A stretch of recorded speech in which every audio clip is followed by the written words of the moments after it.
The jungle was dying around them. 12 Navy SEALs, America's most elite warriors, pinned down in a kill zone that was rapidly becoming their tomb. Chief Petty Officer Marcus Hendricks pressed himself against the moss-covered log, trying to make his 6-foot frame invisible as bullets chewed through the vegetation above his head. His radio crackled with desperation. Viper 6, this is Ground Team Alpha. We need immediate air support. We need QRF. We need anything. We're getting massacred out here. The response was not what he wanted to hear. Ground Team Alpha, no air assets available, heavy weather. QRF is 40 minutes out. You need to hold your position. 40 minutes. They'd all be dead in 10. The mission had been textbook, until it wasn't. Intelligence said the compound would have maybe 20 hostiles, light resistance, in and out before breakfast, but intelligence had been catastrophically wrong. The compound had been a trap, and now his team was surrounded by what looked like an entire battalion of well-trained, well-equipped fighters who knew exactly what they were doing. "Chief!" his teammate Rodriguez shouted over the gunfire. "We got movement on the left flank. They're trying to surround us." Hendricks did the math. 12 SEALs with dwindling ammunition against an enemy force that seemed to have unlimited numbers and firepower. The mathematics were simple and brutal.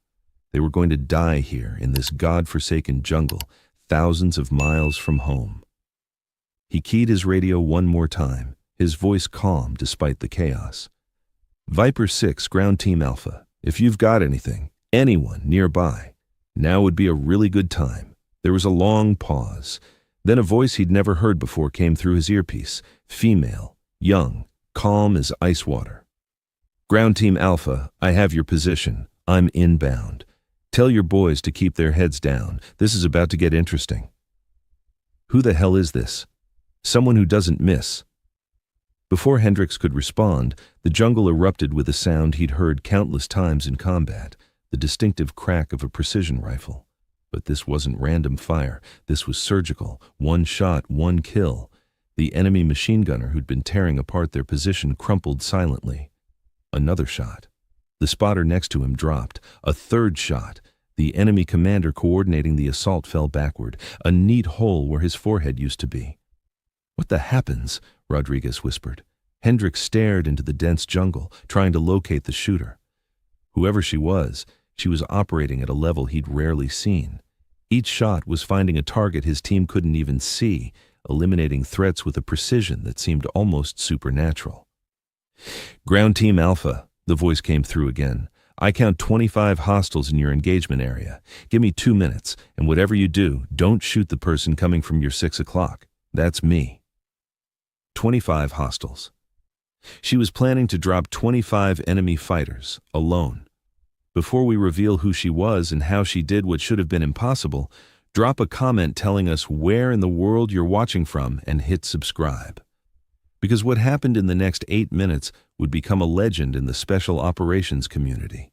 The day a lone sniper saved an entire SEAL team and proved that sometimes the most dangerous operator on the battlefield is the one nobody knows is there. 48 hours earlier, Sabrina Cole had been sitting in a briefing room at a classified location, listening to people who'd never been in combat tell her how to do her job. At 28, she'd learned that this was just part of the game. Let them talk. Let them think they were in charge. Then, go do what actually needed to be done. "Your role is strictly reconnaissance and observation," the operations officer was saying, pointing at a map of the jungle region. "You'll be inserted 12 clicks from the target compound. Set up an observation post, monitor enemy activity, report back. That's it. No direct action unless absolutely necessary for self-defense." Sabrina nodded politely, making appropriate notes, looking every bit the compliant contractor who would follow orders to the letter. Inside, she was already planning for the moment when those orders would become irrelevant, because she'd been doing this work long enough to know that reconnaissance missions in hostile territory rarely stayed reconnaissance missions. Her official title was Military Intelligence Contractor, Field Analyst. Her actual job was significantly more complicated. Sabrina was what the intelligence community called a singleton operator. someone who worked alone, deep in denied territory, gathering intelligence that couldn't be obtained any other way. She spoke 4 languages fluently, could navigate by stars alone, and had survived in some of the world's most hostile environments, using nothing but her wits and training. But what made her truly exceptional, what made her valuable enough that certain people at certain agencies kept her on speed dial, was her ability with a rifle. Specifically, her ability to hit targets at ranges that most snipers considered impossible. She'd learned to shoot from her grandfather, a Vietnam-era Marine sniper who'd taught her that shooting was 10% technique and 90% understanding wind, distance, and patience. By 15, she was outperforming adult competitors at long-range competitions. By 20, she'd been recruited by an organization that officially didn't exist to do work that officially never happened. The briefing ended with the usual warnings about rules of engagement, operational security, and the importance of following protocols. Sabrina smiled, shook hands, and returned to her quarters to prepare. Her gear was already packed, custom-built rifle, broken down into components that fit in an innocuous hiking backpack. Ammunition, match-grade rounds, each one hand-selected for consistency. Ghillie suit components that could be assembled from local vegetation, water purification tablets, emergency medical kit, satellite phone with encryption, and a sidearm that she hoped she'd never need but carried anyway. She studied the maps one more time, memorizing terrain features, identifying potential observation positions, planning primary and alternate routes. The insertion point was in dense triple canopy jungle, the kind of terrain where visibility dropped to meters and navigation became an exercise in dead reckoning and instinct. The helicopter insertion was scheduled for 0200 hours, low and fast, using terrain to mask their approach, no lights, relying on the pilot's night vision and skill to avoid detection. Sabrina had done this dozens of times, but it never got routine. Every insertion carried the risk of compromise, of enemy fire, of mechanical failure that would send them spiraling into the jungle canopy. But this one went smoothly. The helicopter flared just long enough for her to jump into waist-high grass, then disappeared into the night, the sound of its rotors fading quickly into the ambient jungle noise. She was alone, 12 kilometers from the target, in a country that would deny she existed if she got caught. Perfect. She moved through the jungle with practiced silence, using terrain and vegetation to mask her movement, stopping frequently to listen, to sense, to ensure she wasn't walking into an ambush. The jungle at night was alive with sound, insects, animals, the rustle of wind through leaves. Learning to distinguish natural sounds from human-made ones was a skill that took years to develop and seconds to lose if you got complacent. It took her 6 hours to cover the 12 kilometers to her planned observation post. Slow, careful movement, avoiding trails, avoiding areas where humans might be, staying in the densest vegetation where her presence would be harder to detect. She found a position on a ridgeline overlooking the valley where the target compound sat. Perfect sight lines, natural cover, multiple escape routes. She assembled her rifle, constructed a hide using local vegetation, and settled in to watch. The compound below was more active than intelligence had suggested. She counted at least 40 fighters, not 20. They were well-armed, disciplined, conducting patrols with professional precision. This wasn't a ragtag militia. This was a trained military force. She reported her observations through the encrypted satellite phone, speaking in brief coded phrases that conveyed essential information without revealing details if the transmission was intercepted. The voice on the other end acknowledged but didn't seem concerned. The SEAL mission was still a go. Sabrina felt the first stirring of unease. Something was wrong here. The intelligence didn't match reality. The enemy was far stronger than anticipated. The SEALs were walking into a situation that could go bad very quickly. But she wasn't in command. She was just the observer. She'd done her job by reporting. What happened next was someone else's decision, except she couldn't shake the feeling that she was watching a disaster unfold in slow motion. The SEAL team insertion happened the following night. Sabrina watched through her scope as the helicopters came in fast and low, dropping the 12-man team at the edge of the jungle before disappearing back into the darkness. She could track their movement through the dense vegetation, their infrared signatures visible through her thermal scope, moving with the confident precision of operators who'd done this 1,000 times. The assault on the compound was textbook. Breaching charges blowing doors, flashbangs disorienting defenders, controlled pairs of gunfire taking down targets. The SEALs were doing everything right. And then the trap sprung. Hidden positions around the compound opened fire simultaneously. Machine guns, rifles, RPGs. The compound had been bait, and the SEALs had taken it. Now, enemy forces were pouring in from multiple directions, trying to surround and destroy the American team. Sabrina watched the SEALs fighting their way out, moving with desperate speed toward a defensible position. They were good, incredibly good, but they were outnumbered by at least 5-1, maybe more. Enemy fighters kept appearing from the jungle, an endless stream of armed men moving to encircle the SEAL team. She heard the radio traffic, the desperate calls for support, the grim acknowledgement that help was too far away. This was the moment when she was supposed to stay hidden, maintain her position, preserve her cover. She was reconnaissance, not direct action. Getting involved would compromise her mission and potentially her life. Sabrina made her decision in about 3 seconds. "Fuck that," she muttered, settling deeper into her firing position. She'd been calculating ranges since the assault started, identifying priority targets, planning her engagement sequence. The SEALs were roughly 800 meters away, taking cover in a small depression ringed by fallen logs. Enemy forces were closing from 3 directions, using fire and maneuver tactics that showed sophisticated training. Her first target was the machine gun team on the left flank. They were pouring fire into the SEAL position, keeping the Americans pinned down while other fighters moved to flank. She could see the gunner and his assistant through her scope, both partially concealed behind a fallen tree. Sabrina controlled her breathing, letting her heart rate slow, feeling the wind on her face, calculating the correction needed for distance and wind drift. The jungle was humid, which would affect bullet trajectory. The slight breeze was moving right to left. She needed to aim high and left to compensate. She exhaled slowly and pressed the trigger. The rifle recoiled against her shoulder with familiar force. Through the scope, she saw the machine gunner's head snap back, his body going limp. The assistant gunner froze for a critical second, trying to understand what happened. That second was his last. Sabrina's second shot dropped him before he could react. She transitioned to the next target, an enemy squad leader coordinating the assault on the right flank. He was using hand signals to direct his men, positioning them for a final push that would overrun the SEAL position. Sabrina put a round through his chest. He fell, and his squad's coordination immediately deteriorated. That's when she keyed her radio and announced herself to the SEALs.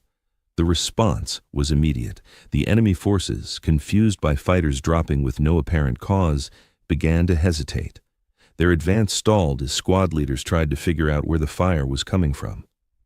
In that moment of confusion, the SEALs began returning fire with renewed aggression, taking advantage of the enemy's disorganization. Sabrina worked methodically through her target list. Enemy commanders first, the men giving orders, coordinating movement, then heavy weapons operators, machine gunners, RPG teams, anyone who could inflict mass casualties, then exposed infantry who posed immediate threats to the SEAL position. Each shot was deliberate. Each shot accounted for wind, distance, humidity, the angle of the slope, the movement of the target. This wasn't spray and pray. This was precision shooting at the highest level. Each trigger pressed the culmination of dozens of calculations and adjustments performed in fractions of seconds. Her fourth target was an RPG gunner preparing to fire into the SEAL position. She shot him as he lifted the weapon to his shoulder. The rocket detonated in place, taking out the gunner and 2 nearby fighters. Fifth target, a spotter directing mortar fire. He was using a radio, calling in coordinates that would drop high explosives directly onto the Americans. Sabrina's round entered just below his ear. The mortars fell silent.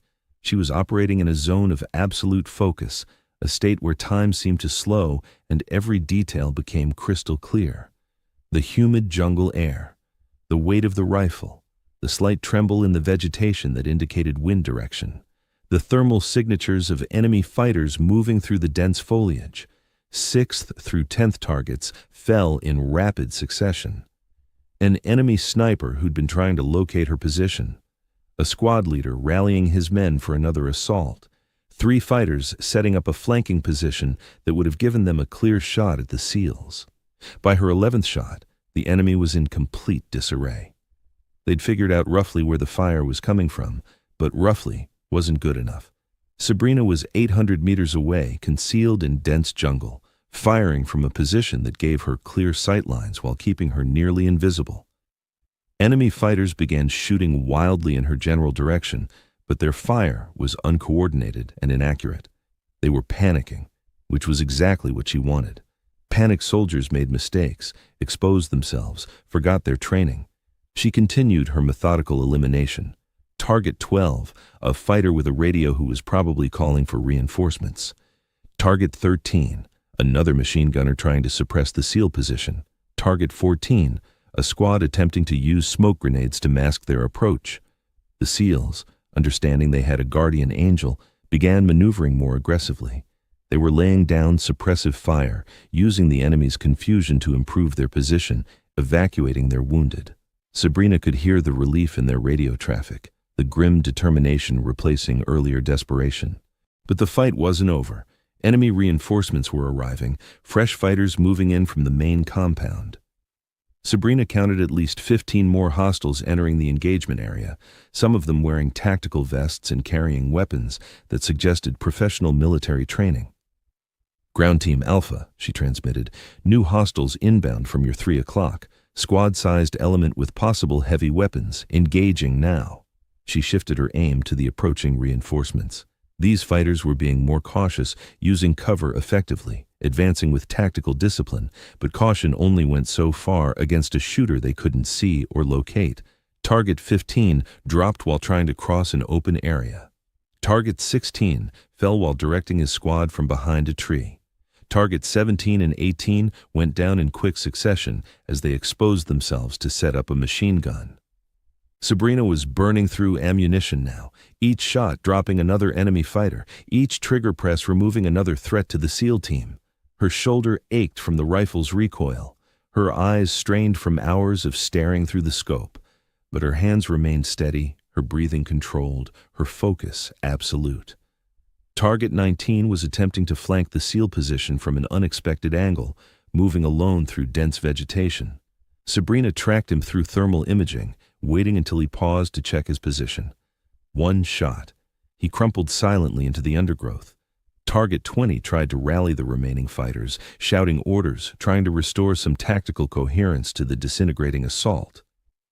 Sabrina's round silenced him mid-sentence. The enemy's will was breaking. She could see it in how they moved, less aggressive, more defensive, looking for ways to retreat rather than advance. The trap they'd set for the SEALs had become their own kill zone, dominated by an invisible shooter who seemed to anticipate their every move. Targets 21 through 23 fell as they attempted to provide covering fire for a retreat. Target 24 went down while trying to recover his dead commander's radio. Target 25, the last immediate threat to the SEAL team, dropped while attempting to maneuver into a position that would have allowed him to engage the Americans. And then, suddenly, it was over. The surviving enemy fighters were fleeing, abandoning their weapons, disappearing into the jungle. The sustained gunfire that had been constant for the past 8 minutes fell silent, replaced by the normal sounds of the jungle, insects, birds, the rustle of wind through leaves. Sabrina remained in position, scanning for threats, ensuring the enemy wasn't regrouping for another assault. But her thermal scope showed fighters streaming away from the engagement area, their retreat chaotic and disorganized. They'd had enough. Ground Team Alpha, she transmitted. Hostiles are retreating. Your area is secure. I'm coming to you. Don't shoot me. She could hear the exhaustion and relief in Chief Hendrix's response. Copy that. We see you on thermals. Come ahead. And ma'am, I don't know who the hell you are, but you just saved 12 lives today. Sabrina broke down her hide, carefully policing her brass, leaving evidence behind was unprofessional, and began moving toward the SEAL position. She moved carefully, making noise to announce her presence, keeping her rifle pointed at the ground in a non-threatening manner. The last thing she needed was to survive the battle only to get shot by friendly fire. She emerged from the jungle into the SEAL position to find 12 of America's most elite warriors staring at her like she'd just materialized from thin air, which, from their perspective, she basically had. Chief Hendricks was a big man, 6 feet of solid muscle with a beard and tactical gear that made him look like a modern Viking. He studied her with professional interest, taking in her compact frame, the custom rifle slung across her back, the ghillie suit components still attached to her gear. "You're the shooter?" he asked, his tone suggesting he was still processing what had just happened. "I'm the shooter," Sabrina confirmed. "How many did you drop?" 25 confirmed, maybe more, hard to tell with the ones behind cover. One of the other SEALs, a younger operator with corporal stripes, shook his head in disbelief. "Ma'am, I've been shooting my whole adult life. I'm a designated marksman. And what you just did, that was, I don't even know what to call it. That was superhuman." "Just training and practice," Sabrina said. "And good timing. You guys were about to have a really bad day." "We were about to have our last day," Hendricks corrected. "If you hadn't shown up when you did, we'd be calling for body bags instead of extract." He extended his hand. "Chief Petty Officer Marcus Hendricks. And you are?" "Sabrina Cole, military intelligence contractor." She shook his hand, noting the strength in his grip and the genuine gratitude in his eyes. "Contractor," another SEAL repeated, his tone skeptical. "What kind of contractor operates alone in hostile territory and shoots like a Delta Force sniper?" "The kind that gets hired for situations like this," Sabrina replied evenly. She wasn't offended by the skepticism. She'd dealt with it her entire career, the assumption that because she was young and female, she couldn't possibly be as skilled as her record suggested. She'd learned to let her work speak for itself. Rodriguez, the SEAL who'd been calling out enemy positions during the fight, approached with a fresh respect in his eyes. "Ma'am, I've worked with some of the best snipers in the military, and what you just did, engaging multiple targets at that range, in these conditions, under stress, that's world class. Where'd you train?" "Here and there," Sabrina said vaguely. The truth was that her training came from multiple sources: military schools, private instruction from retired special operations snipers, thousands of hours of self-practice, and real-world experience in places that never appeared in official records. But that wasn't information she shared casually. "Right now, we should focus on getting you guys extracted. This area is going to get hot when the enemy regroups and calls for backup." Hendricks nodded, already keying his radio. "Viper 6, Ground Team Alpha. Hostile contact broken. We're secure for extract. We also have an additional friendly. One contractor who just saved our asses. We'll need one more seat on the bird." The response came back quickly. "Ground Team Alpha, understand additional passenger. Extract birds are inbound. ETA 12 minutes. Move to primary LZ." "Roger, moving now." Hendricks looked at his team. "You heard the man. Let's move. Johnson, Ramirez, carry the wounded. Everyone else, tactical spacing, watch our flanks. Ms. Cole, you're with me. I want you where I can see you, not because I don't trust you, but because I don't want to accidentally leave behind the person who just saved our lives." The SEAL team moved through the jungle with professional efficiency. Despite their exhaustion and wounds, 2 men were being carried, both conscious but unable to walk. The rest maintained security, scanning for threats, ready to engage if the enemy returned. Sabrina moved with them, her rifle ready, her eyes constantly scanning. The fight was over, but they weren't safe yet. Plenty of operations had gone wrong in the final moments, when exhaustion and relief made people careless. The landing zone was a small clearing barely large enough for helicopters. The SEALs spread out in a defensive perimeter, watching the jungle for any sign of pursuit. Sabrina took a position that gave her overlapping fire with the team's automatic weapons. If the enemy attacked during extract, she wanted to be able to support the defensive fire. "Contact left!" one of the SEALs shouted. Sabrina's rifle was up and tracking before she'd consciously processed the warning. Through her scope, She saw 3 enemy fighters emerging from the jungle, apparently survivors from the earlier battle who'd decided to make one last attempt at revenge. Her first shot dropped the lead fighter before he could raise his weapon. The second fighter managed to get off a burst of automatic fire, none of which came close to hitting anything, before Sabrina's second shot ended him. The third fighter dove for cover, but Sabrina had already calculated where he'd land. Her third shot found him as he tried to scramble behind a fallen log. "Clear," she called out calmly. The SEALs stared at her. Again. "Jesus Christ," Rodriguez muttered. "Does she ever miss?" "Not that I've seen," Hendricks replied. "And I'm starting to think we need to rethink our definition of contractor." The helicopters arrived moments later, 2 Blackhawks, coming in fast and low, their door gunners scanning for threats. The extract was textbook.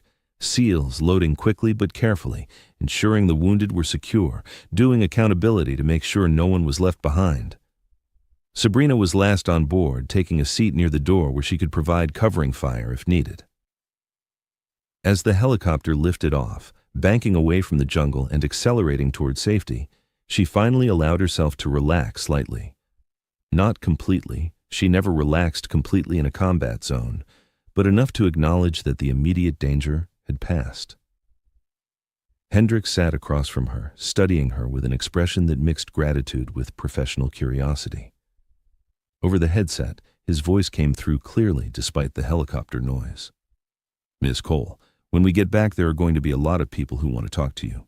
Debrief, after-action reports, probably some medals and commendations. I'd prefer to avoid all of that if possible," Sabrina replied. "I work better when people don't know who I am or what I do." "I get that, but you just saved 12 SEALs. That's not something that goes unnoticed." "Then let's compromise. I'll do the debrief for operational purposes, but keep my name out of official reports. Attribute the support to local assets or intelligence contractor or whatever vague term works. I'm more effective when I'm not famous." Hendricks considered this. "I can probably make that happen, but my team knows who you are, and they're going to tell this story. Maybe not with your name attached, but they're going to tell it. Because what you did today, that's the kind of thing that becomes a legend.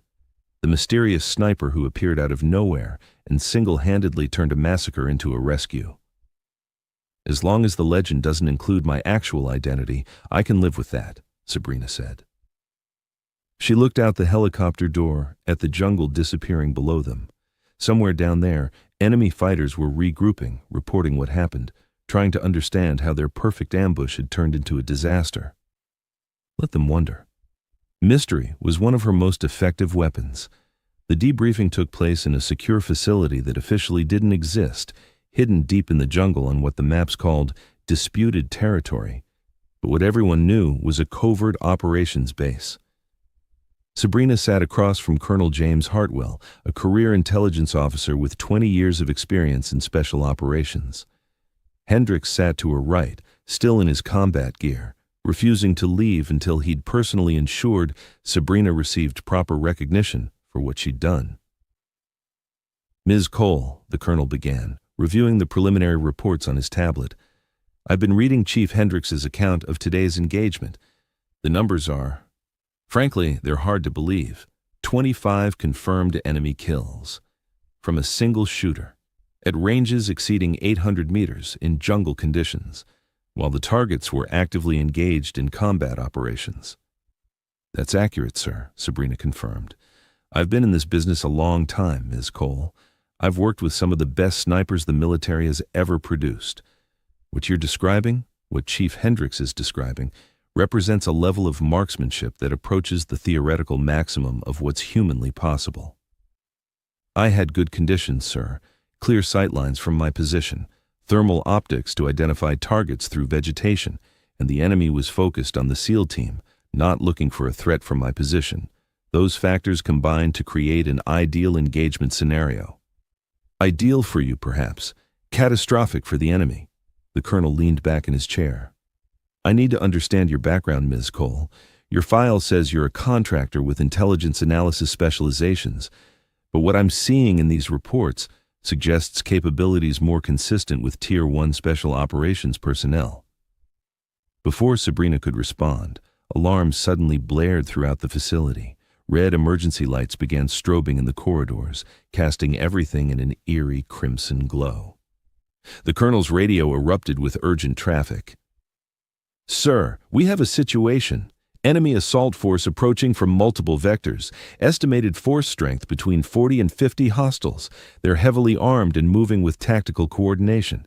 Distance to perimeter, 800 meters in closing." Sabrina saw the color drain from the colonel's face. This facility was supposed to be secret, secured by its remote location and careful operational security. An enemy assault here would be catastrophic, not just for the personnel present, but for the intelligence compromise it represented. Maps, communications equipment, personnel rosters, everything that would reveal the extent of American operations in this region. "Lock down the facility," Hartwell ordered, his voice steady despite the crisis. "Get everyone armed and in defensive positions. Call for QRF support." "Sir, QRF is 25 minutes out minimum. Weather's deteriorating. We might not get air support at all." The colonel looked at his tactical display, watching the red icons representing enemy forces converging on the facility from 3 different directions. "How many combat-capable personnel do we have on site?" 15, sir, but only 5 have recent combat experience. The rest are support staff, intel analysts, communication specialists, medical personnel." "Against 50 trained fighters," Hendricks said grimly, already checking his weapon. "My team's here, but we're down to maybe 60% combat effectiveness. We're wounded, exhausted, and low on ammunition." Sabrina was already standing, her mind shifting from debrief mode to combat operations. She moved to the facility's tactical display, studying the terrain, the approach vectors, the defensive positions. "Colonel, I need detailed topography of the area surrounding this facility. Elevation data, vegetation density, natural choke points." "Ms. Cole, you're a civilian contractor who just saved 12 Navy SEALs and who has capabilities you clearly need right now," Sabrina interrupted. "Sir, with respect, we don't have time for protocol discussions. That enemy force will be in assault range in 10 minutes. We need to set up a defense, and we need to do it now." Hartwell hesitated only a moment, then nodded. "Show her everything. Ms. Cole, what do you need?" Sabrina studied the tactical display, her fingers tracing potential firing positions, calculating ranges and angles. The facility was built into a hillside, surrounded by dense jungle on 3 sides with a cleared approach on the 4th. Natural choke points where the jungle thinned, high ground positions that would provide clear sight lines. "I need to get outside the perimeter," she said, "set up in an elevated position with clear sight lines to the enemy approach vectors. Same tactics as before. I'll engage at long range, disrupt their assault coordination, eliminate high-value targets, buy time for your QRF to arrive." "That's a suicide mission," one of the other officers protested. "You'll be completely exposed behind enemy lines with no support and no extraction plan." "I'll be 800 to 1,000 meters from their assault positions," Sabrina corrected. "Concealed in jungle terrain that I've already scouted, engaging targets from a position they can't easily locate or effectively return fire on. It's not suicide, it's asymmetric warfare." Hendricks spoke up. "Colonel, I've seen what she can do. If she says she can hold off that assault force, I believe her. My team will hold the facility perimeter. We'll create a defensive kill zone at the cleared approaches. She picks off their leadership and heavy weapons. We handle anyone who makes it through. It's not a great plan, but it's better than getting overrun." The colonel looked at Sabrina for a long moment, weighing impossible options. Finally, he nodded. "Do it. But Ms. Cole, if the situation becomes untenable, you extract immediately.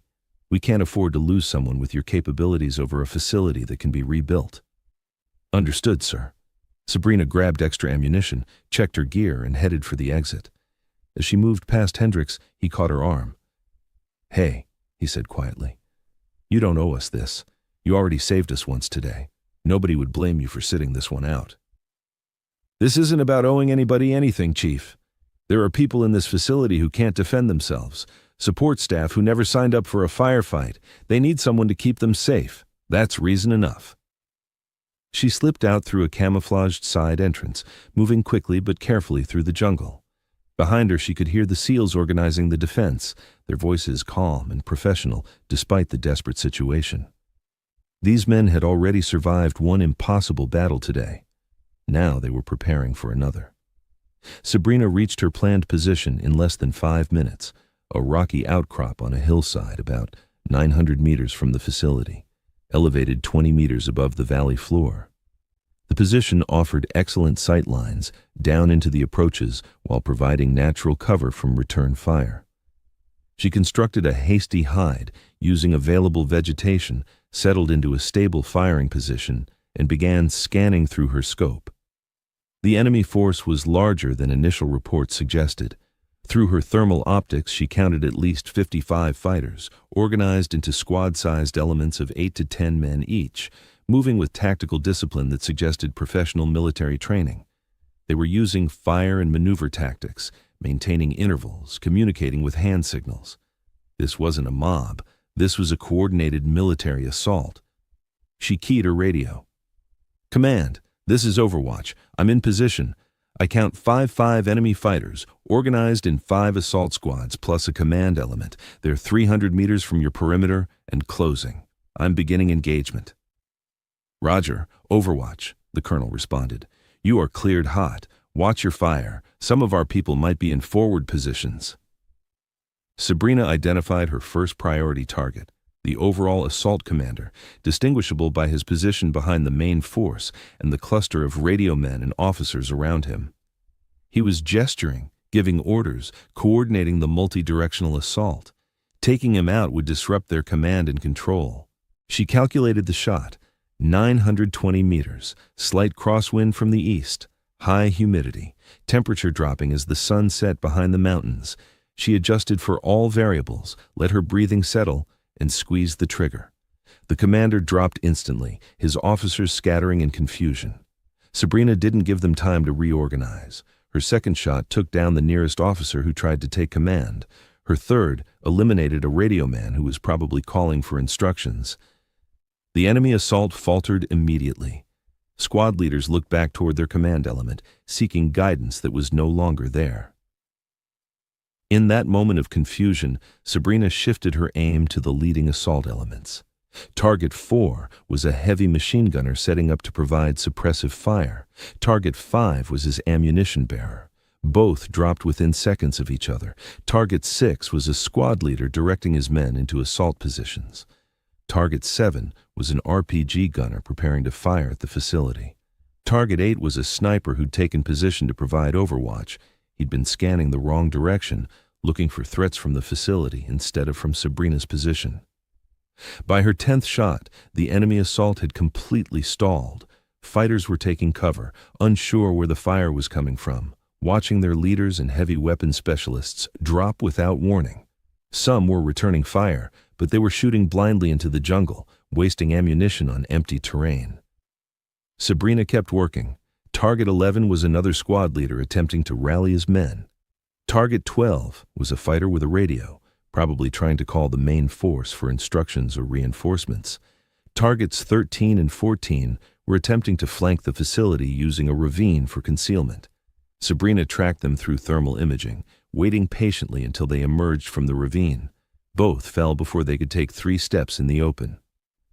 "Overwatch command. Enemy assault has stopped advancing. They're taking defensive positions approximately 200 meters from our perimeter. Whatever you're doing, it's working." "Roger, command. I'm shifting fire to suppress any attempt to reorganize. Stand by." Sabrina identified the fighters who were trying to establish a new command structure. She could see them gathering in small groups, leaders attempting to restore order, to coordinate a new assault plan. She systematically eliminated anyone who appeared to be giving orders, anyone who was coordinating movement, anyone who was trying to organize the chaos back into a coherent attack. Target 15 was a senior fighter, probably a lieutenant or captain, who'd moved forward to take command. Target 16 was a fighter setting up a heavy machine gun on a tripod. Target 17 was another RPG gunner. Target 18 was a sniper who'd finally figured out roughly where Sabrina's position was and was attempting to locate her for a countershot. He never got the chance. The enemy's assault was dissolving. She could see it in their body language, in how they moved, less aggressive, more defensive, looking for ways to disengage rather than continue the attack. They'd expected to overwhelm a lightly defended facility with a rapid assault. Instead, they were being systematically destroyed by an enemy they couldn't see, couldn't locate, couldn't effectively fight. But Sabrina knew this wasn't over. Enemy forces this size typically had backup plans, reserve elements, commanders who wouldn't give up easily. And she was right. Overwatch Command, we have new contacts. Second enemy force approaching from the east. Estimate 20 fighters moving to flank our position. Sabrina swung her rifle to cover the new threat vector. Through her scope, she could see a fresh squad of fighters attempting to use the confusion of the main assault to approach from an unexpected direction. Smart tactics. If they reached the facility's flank, they'd have clear shots at the defenders. She couldn't allow that. Target 19 was the squad leader of this flanking element. Target 20 was his second in command. Targets 21 through 23 were fighters carrying heavy weapons, a machine gun, an RPG, and what looked like a demolition charge. All four went down in rapid succession. The flanking element broke immediately. Without leadership or heavy weapons, the surviving fighters scattered into the jungle, their assault abandoned. Sabrina tracked them as they fled, but held her fire. They were no longer a threat, and she needed to conserve ammunition for the main force. She shifted back to the primary assault force. They were attempting to withdraw, dragging wounded and dead with them, providing covering fire as they retreated back into the jungle. Sabrina let most of them go. They were broken, no longer combat effective, but she continued targeting anyone who appeared to be organizing a rearguard or preparing to launch a final attack. Target 24 was a fighter setting up to provide covering fire for the retreat. Target 25 was another squad leader attempting to organize a defensive line. Target 26 was a fighter with a radio who was probably calling for reinforcements or artillery support. Overwatch Command, enemy forces are withdrawing. Repeat, hostiles are breaking contact and retreating. Assess approximately 30 enemy KIA, unknown number wounded. You've stopped their assault cold. Sabrina continued scanning, watching the jungle, ensuring the enemy wasn't regrouping for another attempt. But her thermal scope showed only fleeing fighters, their retreat disorganized and panicked. The assault was over. Command Overwatch, enemy has withdrawn. I'm maintaining position until your QRF arrives in case they attempt to regroup. Recommend you stay at heightened alert. Roger, Overwatch, QRF inbound, ETA 10 minutes. And Ms. Cole? I don't know what we did to deserve having you here today, but thank you. You just saved this entire facility. Sabrina remained in position, watching and waiting. Her shoulder ached from the rifle's recoil. Her eyes were strained from hours of staring through optics. But she stayed alert, ready to engage if the enemy returned. They didn't. 20 minutes later, she heard the distinctive sound of incoming helicopters, the QRF arriving with heavily armed soldiers ready for a major engagement. They found only bodies, a secure facility, and one very tired contractor sitting on a hillside, calmly cleaning her rifle. Colonel Hartwell personally walked out to Sabrina's position, accompanied by Hendricks and several other officers. His expression was a mixture of awe, gratitude, and complete bewilderment.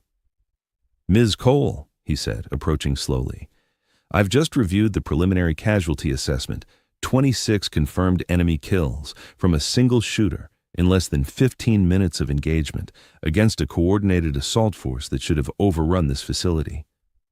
27, sir, Sabrina corrected, pointing to a body that had just been discovered in the undergrowth. That one was trying to get close enough to throw grenades. 27, the colonel repeated, shaking his head. This is, I don't have words for this. What you've done today, first saving Chief Hendricks's team, now saving this entire facility. It's beyond anything I've seen in 20 years of special operations. Just doing my job, sir. No, Hendricks interjected. No, ma'am, this is not just doing your job. I've worked with the best shooters in the SEAL teams, with special operations snipers who've spent their entire careers perfecting this craft.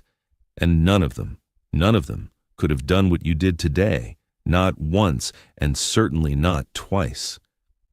Rodriguez, who'd been examining the enemy casualties, approached with a spent brass casing in his hand.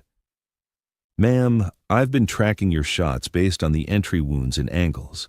You were engaging targets at ranges from 800 to over 1,000 meters, in jungle terrain, with limited visibility, while they were moving and taking cover. The level of precision required to do that, it's honestly hard to believe, even though I'm looking at the evidence." "The conditions were favorable," Sabrina said. "Good elevation, thermal optics, enemies who weren't aware of my position until it was too late. It wasn't as difficult as it sounds." "Bullshit," another SEAL said bluntly. "Ma'am, with respect, I'm a designated marksman. I train on this stuff constantly, and what you're calling favorable conditions would be considered extremely challenging shots by any standard. You're making world record level marksmanship sound routine." The colonel gestured back toward the facility. "Ms. Cole, we need to complete your debriefing. And this time, I need your complete background. I need to understand how someone develops the capabilities you've displayed, because what I'm seeing doesn't match any training profile I'm familiar with." They returned to the command center, where Sabrina spent the next 3 hours walking through both engagements in detail. Her training background, competition shooting from age 8, mentorship from a Vietnam-era Marine sniper, specialized instruction from private contractors, years of operational experience in denied territories. Her methods, extensive preparation, custom equipment, understanding of ballistics and environmental factors, thousands of practice hours. "So you're self-taught, essentially," the colonel said.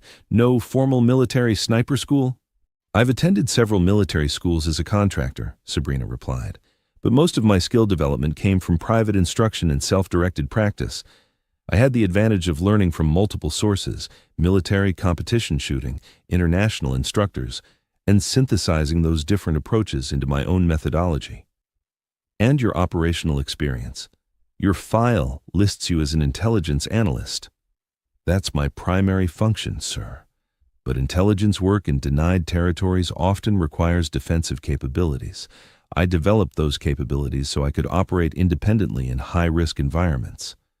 Hendricks spoke up. "Colonel, with respect, does it matter where she learned? She saved 23 American service members in the last 12 hours. That's results that speak for themselves." "It matters because I need to understand if her capabilities can be replicated," the colonel replied. "If we can train other operators to this level, or if Ms. Cole represents a unique convergence of natural talent and training that can't be easily reproduced." "The latter, probably," Sabrina said. "I've had very specific advantages. Started young, had excellent mentorship, access to unlimited practice time and resources, no military bureaucracy constraining my training methods.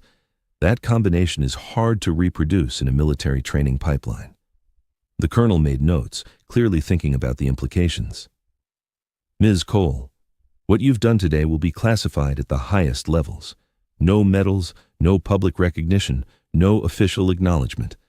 But I want you to know that your actions have prevented a catastrophic loss of American lives and a serious intelligence compromise. That matters, even if we can't publicly acknowledge it." "I appreciate that, sir. But I didn't do this for recognition. I did it because people needed help and I had the capability to provide it." "That attitude is exactly why you're so valuable," the colonel replied. "Most operators at your skill level want recognition, want glory. You just want to do the job. That's rare." As the debriefing finally concluded, Hendricks asked to speak with Sabrina privately. They walked out to a small courtyard, away from the bustle of the facility. "So what happens now?" he asked. "You just disappear back into whatever shadows you came from?" "Pretty much," Sabrina confirmed. "I've got a flight out tomorrow, another assignment waiting. This kind of work doesn't have a lot of downtime. Before you go, I wanted to give you something." He pulled out a SEAL Team Challenge coin, custom made, probably by his unit. "This is from my team. We talked about it, and we want you to have it, as a thank you, and as a reminder that you've got 12 brothers who would drop everything to help you, anytime, anywhere." Sabrina took the coin, feeling the weight of it, understanding what it represented. Challenge coins were sacred in military culture, tokens of respect and belonging that couldn't be bought or faked. Receiving one from a SEAL team was an honor that few civilians ever experienced. Thank you, Chief. This means a lot. It should. Because you earned it. What you did today, both battles, that's the kind of thing that creates legends. The mysterious sniper who appears from nowhere and saves entire teams. They're going to tell stories about you in the Spec Ops community for years. As long as they don't use my actual name, I can live with that. The Guardian Angel, Rodriguez said, approaching from behind. That's what we're calling you. The silent guardian who watches over operators in trouble. Has a nice ring to it. Sabrina smiled. Better than some nicknames I've had. The team gathered, all 12 SEALs who'd survived the ambush, battered and bandaged but alive. They formed up around Sabrina in an informal group, and Hendricks spoke for all of them. Ma'am, we've been SEALs for a combined total of about 80 years. We've worked with every special operations unit in the American military and several foreign ones. We've seen the best operators in the world do impossible things, and what you did today ranks among the most impressive combat performances any of us have ever witnessed. You saved our lives, then you saved this entire facility. We don't have words adequate to thank you for that, but we want you to know you're one of us now. You might not wear the trident, but you've earned the respect that goes with it. Hoo-yah, the team said in unison, the traditional SEAL expression of affirmation. Sabrina felt an unexpected emotion, not quite pride, more like belonging. She'd always operated alone, had always preferred it that way. But standing here, surrounded by warriors who understood what she'd done and what it cost, she felt part of something larger than herself. Hoo-yah, she replied, and the SEALs grinned. Sabrina stood on a firing range in an undisclosed location, training a small group of military snipers on advanced techniques. Word of what she'd done, carefully sanitized and classified, but still word, had filtered through the special operations community. Now she occasionally received requests to provide specialized instruction to elite units. Her phone buzzed with an encrypted message. She stepped away from the range to check it. Guardian Angel, this is Ground Team Alpha. Situation developing that could use your particular skill set. Location, classified. Duration, unknown. Compensation, significant. More importantly, Americans in trouble. Interested? H. Sabrina read the message twice, then looked back at the range where her students were practicing. Good shooters. They'd benefit from her instruction, but they didn't need her. Not the way those Americans in trouble needed her. She typed a single-word reply. Inbound. Because that's what she did. That's who she was. The Guardian Angel. The mysterious sniper. The contractor nobody knew about until the moment they desperately needed her. And somewhere in the world, someone was desperate. Someone was in over their head, facing impossible odds, calling for support that might not arrive in time. She packed her gear, the custom rifle, the carefully selected ammunition, the equipment that had served her through countless operations. She didn't know where she was going, didn't know what she'd face, didn't know if this would be another impossible situation that required everything she had. But she knew one thing with absolute certainty. When she arrived, when she settled into position, when she looked through that scope and found her targets, someone's impossible day was about to get significantly better. Because the Guardian Angel was coming. And she never missed. The wolf doesn't announce itself to the sheep, but sometimes the wolf protects the sheep from other predators. And Sabrina Cole had made peace with being that kind of wolf, the one that operated in shadows, that struck without warning, that saved lives without seeking glory. It was enough. It was more than enough. It was everything. If this story moved you, don't forget to subscribe for